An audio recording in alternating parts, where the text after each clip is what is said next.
You know, I'm right. The podcast that uncovers the origin stories of some of the biggest names in media, entertainment, and sports. Nick Durst here, along with Joe Calabrese. And Joe, our guest today, pretty well known here in the New York area. So we'll get into that, get some background on her. But why don't you let everybody know who we have the pleasure of speaking with today? Yeah, anytime we have the pleasure of having somebody on from the local area, and we've had a lot of people on from the local area, which is nice. But anytime we have the opportunity to have somebody on from the New York area, we take advantage of it. Yes, we do everything, but our roots are still rooted in New York, right? So without further ado, we had Roger Clark on recently, who was a lot of fun. He was very, very entertaining. So it seems like everybody there is a lot of fun, and we'll continue that train rolling in. Without further ado, I would like to introduce NY1's Shannan Ferry to the program. Shannan, Thanks, thank you for guys. welcome to the show. How you doing? I'm good. How am I supposed to follow in Roger Clark's footsteps, though? I just did a show with him today, and it's like he can't help but be entertaining. I will try my best. So we had on D Meminger, then Roger went next level, and now you got to go raise the bar even higher. I know, it's like, how do I compete with those two? Probably two of the biggest personalities at NY1. I mean, there's a lot though. There really are. A lot of New Yorkers. So you can imagine. Absolutely. All right. So for you, you've been there for a number of years now, almost 8 years, but we gotta talk about your story, your path, how you ended up getting there. So you attended Hofstra University. Why did you pick that school? And did you know going into that school that you wanted to study broadcast journalism and political science? Yeah, I always knew that I wanted to do that. And I wasn't really sure. I mean, I would go and check all of these schools and go on college tours. And I'm a native New Yorker. I'm from Queens. So I would go on all these college tours in Connecticut and upstate New York. And they'd all be boasting about how they have this great access to the city, and how if you want to get into news, we're just 2 hours from the city and we're just a 2-hour train ride. And I'm thinking to myself, I already live in the city. So if I want to do news and this is the selling point for all of these other places, why am I going to just go farther away? So Hofstra had a great program for news and journalism, and they also happened to host the presidential debate while I was there. One of the presidential debates, they've hosted a couple now. So that added up later on, and that ended up just being really great timing. But it just made sense. It just made sense to stay close to the city when I am a New Yorker and I want to report in my hometown. So we want to talk more about Hofstra, but first, I mean, you're from Queens. I have to ask you, are you a Mets fan? Do you care about the Mets? What's your allegiance as far as baseball goes? I would have to say, because I'm from Queens, my allegiance would go to the Mets. Although I have to be honest with you, I'm not a huge sports person. I hate to say. I did used to work at the US Open when I was in high school. I was a court attendant because I played tennis when I was younger. So I would say I'm a major sports fan, but as a Queens person, you obviously have to go with the Mets, right? Yeah. So between us, Nick is obviously the Mets fan. If he didn't make that obvious enough, I'm the Yankees fan of the two. Yeah. So we're from Staten Island now. So you're from Staten Island. Okay, yeah, cool. A little different. Anyway, so back to Hofstra. When you were there, you had internships with NY1 and Fox News. So talk to us about how those opportunities came about for you when you were at school, and how you took advantage. I knew nobody in this business, and I was very aware of that, and the fact that I probably had to work a little bit harder just because, it's a completely new industry for anyone in my family. Nobody knew anything about it. So getting those internships and making those connections was obviously super important. NY1, through doing a lot in college and joining the radio station and the TV station, you start to build up a resume. So I got that internship kind of organically, knew a couple of people who were there through contacts at Hofstra as well. And then Fox News Channel actually came about because they had this contest. I was always looking for scholarship money when I was in school because college was so expensive. And they used to have, I don't think they have it anymore, but this scholarship where you do a news story and you enter a contest. And if you win, you get $10,000 for you and $10,000 for the school. Long story short, we won the contest. I got a group together, we won. And that's how that internship came about. It's so important though to make those connections, because that's what led to, now I still keep in touch with people from Fox News Channel to this day because of that. And people I met at NY1 as an intern, I work with now. So it's all about building those relationships and getting those contacts in as soon as possible, really when you're young, and keeping those up over the years. Yeah, and you mentioned school activities. So Nick stayed local. He's a product of St. John's, great school. My mom went to St. John's, great school. There you go. I went to Marist, which is a little north on the Hudson River in Poughkeepsie. Gorgeous campus. Yes, it is a gorgeous campus. I miss it. I haven't been back there in a minute. But the school activity and all that, super important, right? So what did you do specifically while you were there? And this is a question that Nick and I ask a lot, but in terms of putting together some type of demo or reel. Now, you're fortunate that you got to stay kind of locally here in the area, right? But just explain what you did on campus and that process, and if it's changed or not since. Yeah, so what I did on campus was I was part of the radio station WRHU, which was amazing because even though I do TV now, just getting those reps, as I'm sure you guys know, just getting comfortable in front of a microphone is so important. And you can kind of work out some of the things that you're not comfortable with in that way before you get to TV. Did the TV station, but mostly radio, honestly, in college, a little bit TV, but mostly radio. And then when I went to do the internship at Fox News, they let me put together packages. So I got a lot of stand-ups as we call it in the biz, on camera reps that way. And that's what I used for my reel. When you ask about staying local, it's a great question because I think even when I started college about 8 years, I've been working for 8 years, started college, obviously before that, even when I started college, and I'm sure they still teach it this way now, is, you're be prepared to leave the city, be prepared to go to that small market in the middle of nowhere and get that first reel and improve. I think that's still the way that a lot of people do it. But I also think now we're in this very interesting time where people aren't watching cable as much. People are turning to streaming shows and digital and online. And there's so many different opportunities that just didn't exist years ago. It was just the big stations. It was just the 2, the 4s, 7, all of those majors. And I think now we're in a different place where there are other ways to do it. So if people want to do it, I think it depends on what's important to you. I love being a New Yorker. I love staying here. And I knew that was something, I'd rather do it this way than jump around and hope to get back here. I'd rather stay, if that's possible. So there's different ways of doing it. And it all kind of depends on your situation and who you know and what your end goal is. Yeah, there's certainly networking is a huge factor there for sure. And we'll talk about how you got to NY1, but we talked a little baseball before. We have to talk about you being the on-field host for the Long Island Ducks for a year. How did that opportunity come about? Honestly, I just, my mentor at Hofstra, John Mullen, who I still talk to this day, he was saying, this would be really good for you just to get in front of people. Why don't you go to this audition? So I went to this open audition and started as a fill-in. And then one summer I did it more. It was very nerve-wracking. I mean, have you guys ever been in front of a crowd like that? I mean, I tend to think I'm comfortable in front of people, but and they get good attendance at the Long Island Ducks. Yeah. Like they consider, for my only team, they get pretty good attendance. Sometimes it was literally a packed, like 6,000 seats, all of them were taken.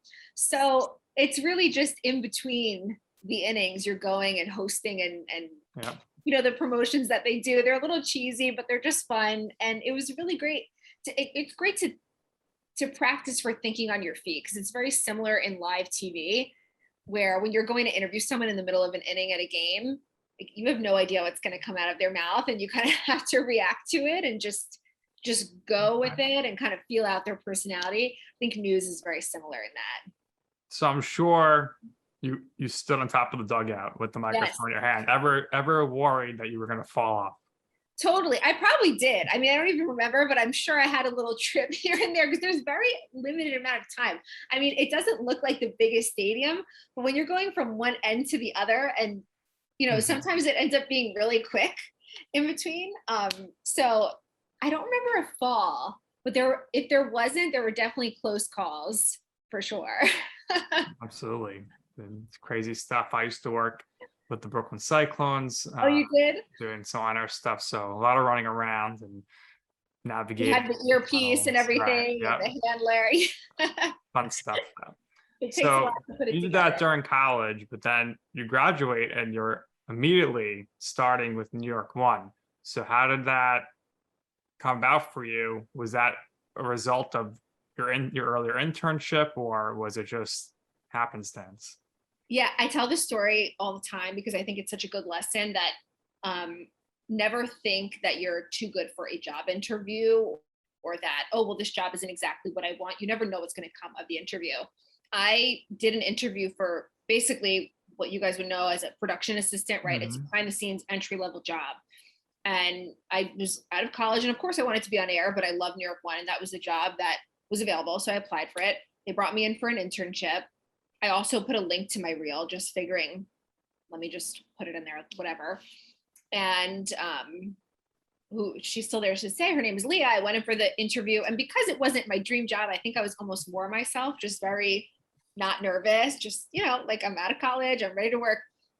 And at the end of it, she was like, I don't usually do this, but I think you have some really interesting experience, and I saw your reel, and I'm going to recommend you to be considered as a reporter too.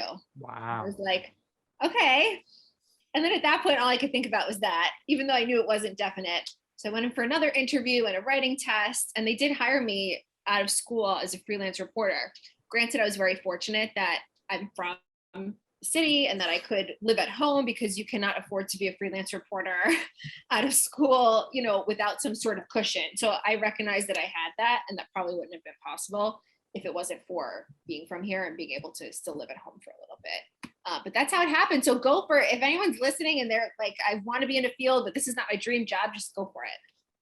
So how many years, or did it take you to kind of go up the scale there at NY1, from the freelancer to ultimately where you are today? It's been a journey. I feel like I've done every job at NY1 since then. I would say to go from freelance to full-time, that took about 8-9 months. Granted, you're working a lot when you're freelancing, but you just don't know what the next day or the next week holds. And then started getting chances to do more live reporting and anchoring a couple years later. Honestly, when Spectrum took over, they kind of changed the newsroom, and the department that I was in disintegrated. So they incorporated us. It's a little bit inside baseball, but when I first started, I was just doing stories for the very hyper local segment that we had, and they got rid of that segment.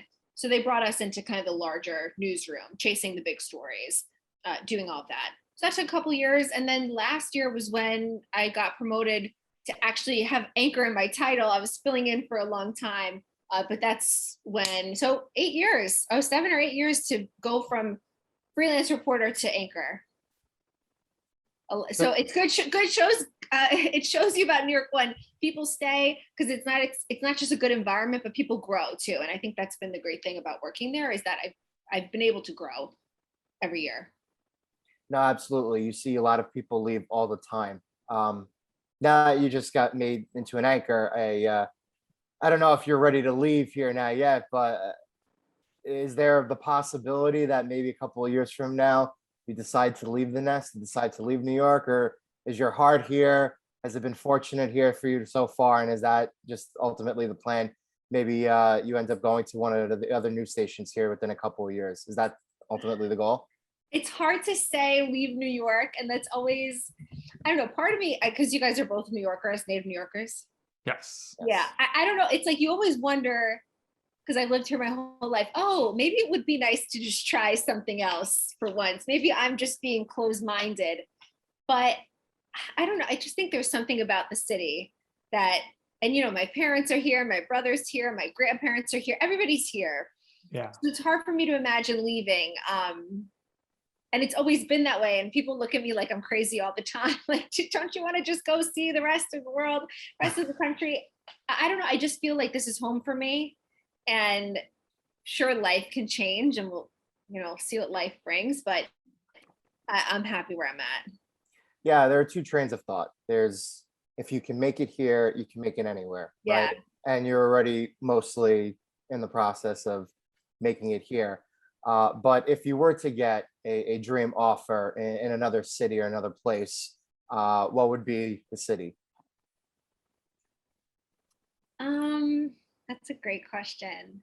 It's gonna be New Jersey, so she doesn't have to move too far. Exactly. No, I mean, Boston's a really great city. I don't know if I would be able to live there. Anytime I go, I go, oh, this is nice. It's kind of similar to New York. Los Angeles is also nice. I just don't know if I would fit in there either. Yeah, I don't know. I'm so bad. I'll go with your answer. Jersey. I'll just go across the river, right? Joe, Go across the Staten Island. yeah, my wife is always like, we need to move, and I'm like, all right, I'm going to apply to a job in Florida, and she's like, no, we can't do that. Here. But Joe, Well, Florida's the sixth borough, right? Everyone just goes the sixth borough. Cool. But Joe, he loves Los Angeles. Love Los Angeles. You do? I mean, I like We have friends in Los Angeles, so. I mean, when you look at the view, sometimes I will say when I go on vacation and you're like looking in California and the gorgeous views in the ocean, you're like, wait, why are we all living in a place where we're cold half the year and don't even want to leave our shoebox apartments? It is gorgeous. So I get you. Yeah, we only have 2 seasons now, just the summer season and the winter season. Right. So let's get back to you. So you've been in NY1 for a while, and you kind of started to tell us the hyper local stuff that you were covering. So just walk us through the process of getting ultimately a promotion and stuff that you were covering during your early years, how that changed for you as you went on, and what are some of your favorite events that you've gotten to cover through the years? I started just covering Queens, which was helpful that I was from there. And that was a gig. Well, sometimes Staten Island too, actually. It was Queens and Staten Island. We do these hyper local stories. Staten Island was tough for me at first because I didn't really know much about Staten Island. And you had to come up with your own stories every day. So that just meant a lot of going on the Facebook groups, networking with people, trying to figure out what issues are really getting people going. And I would shoot my own stuff. I would shoot it, write it, edit it, the whole thing.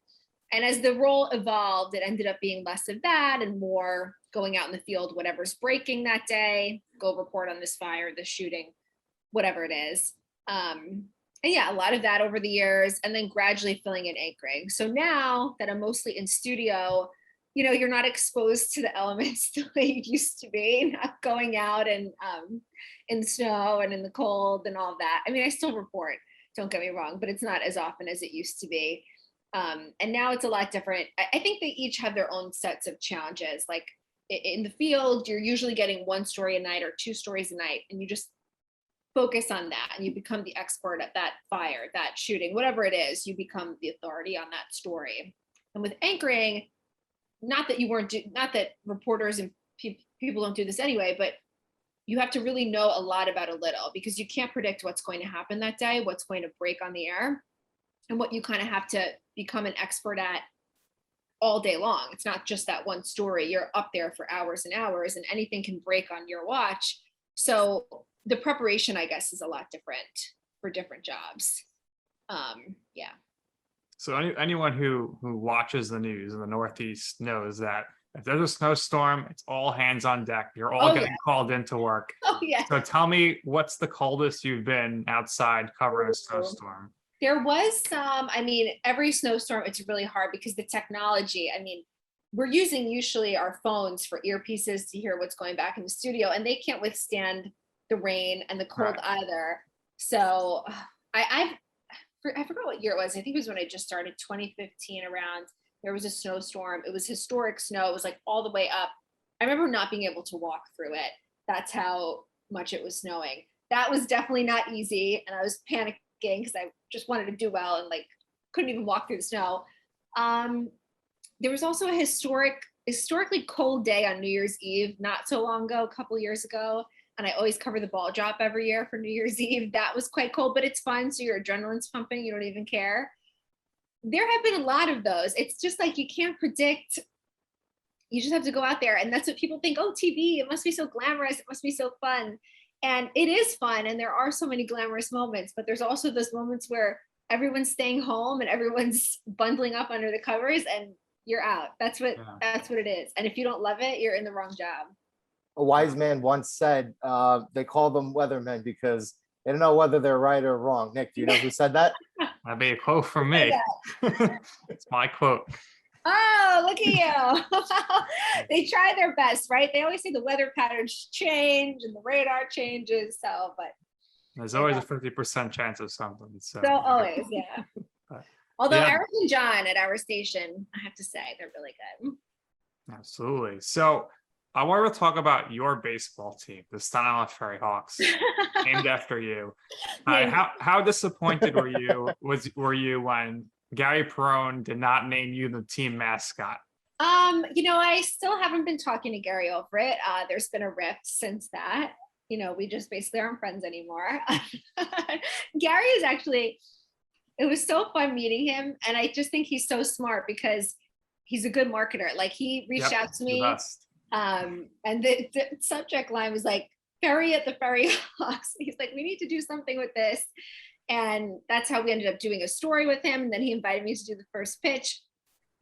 They're just so nice over there. And I really hope that, the team takes off and they do well. It's obviously a historically difficult place with the Staten Island Yankee. It's hard when you have the Mets and the Yankees, and it's easy enough to get to those stadiums to start a whole new team and do that. So I think they're doing a really great job. They're promoting it. They're doing these fireworks nights, all these theme nights.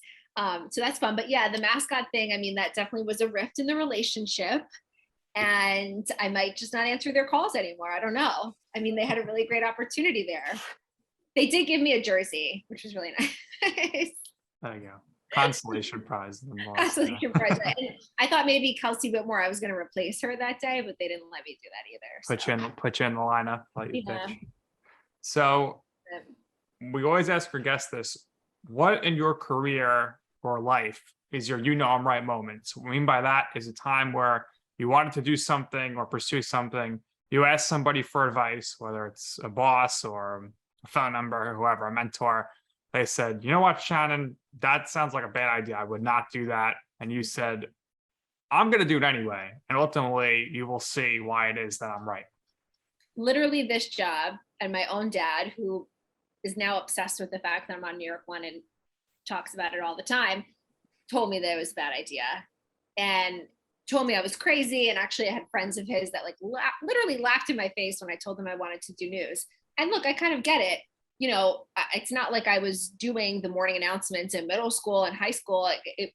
I get why it kind of came out of left field, but I always knew I wanted to do something like that.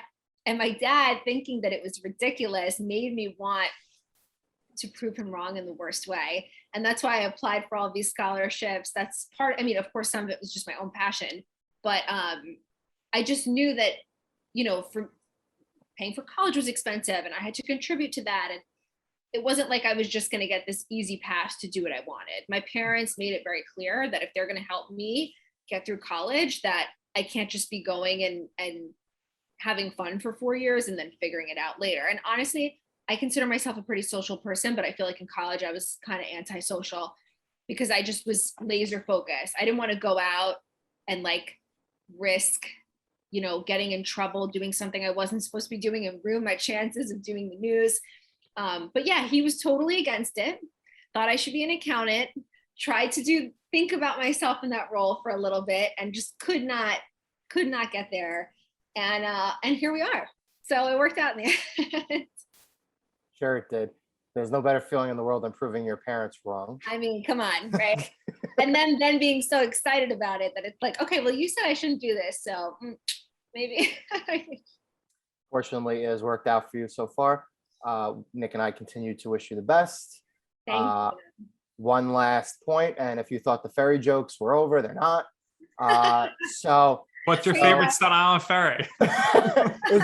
Wait. So if Colin Jost and Pete Davidson came to you, right, and they said, wow, we've been watching your stuff on NY1, we love it. we need a master of ceremonies, and we need somebody who's going to cover all the events that we have at our ferry boat. And they bought the Kennedy, right? I think, which Kennedy sucks, so it doesn't really matter. But they come to you and they want, exclusive reporting, and they want somebody to lead the charge in their effort. Are you available for them? Oh my God, of course. And I'm sorry, I thought I had something in my tooth for a second. I know it's a podcast, but we're doing it on Zoom. Totally. They should hit me up. In fact, I think that would be a great collab. And maybe we could get the Ferry Hawks in on it, and we could get New York City Ferry in on it. I mean, the possibilities are endless. We could just do a whole ferry collab. It would be an honor to be part of it. So let them know if you have the word, because you're a Staten Islander and everything. Just let them know. Yeah, Colin's dad was a teacher of mine in high school, so so there you go. You have the connect. I gotta get on that. And he was also so Colin got the lead Saturday Night Live writing position when I was still in high school. So so we won't say when Nick and I graduated high school because we're old. Anyway, thanks again for doing this with us. We really appreciate it. And another thing we do here is we always give our guests the last words. So if there's anything else you would like to share or promote, by all means, go right ahead. Fun, Shannon, thank you for doing this with us. We'll stay in touch, and hopefully you come on again with us in the future. Oh my God, thank you so much for having me. I'm at Shannan Ferry with an A, SHANNAN. And my schedule's ever changing. So that's the best way. Thank you both. Everyone should listen to your show. I think so. And I think if they just heard you say that, they probably were. That's going to do it here for this episode of You Know I'm Right. We want to thank our very special guest, Shannan Ferry with an A, who is probably very tired from getting up at 3 o'clock in the morning, but she's spending her time here when we're recording this in the late morning with us. So Shannan, thank you very much. Catch her, of course, on NY1. And for my co-host, Joe Calabrese, I'm Nick Durst, and this has been You Know I'm Right.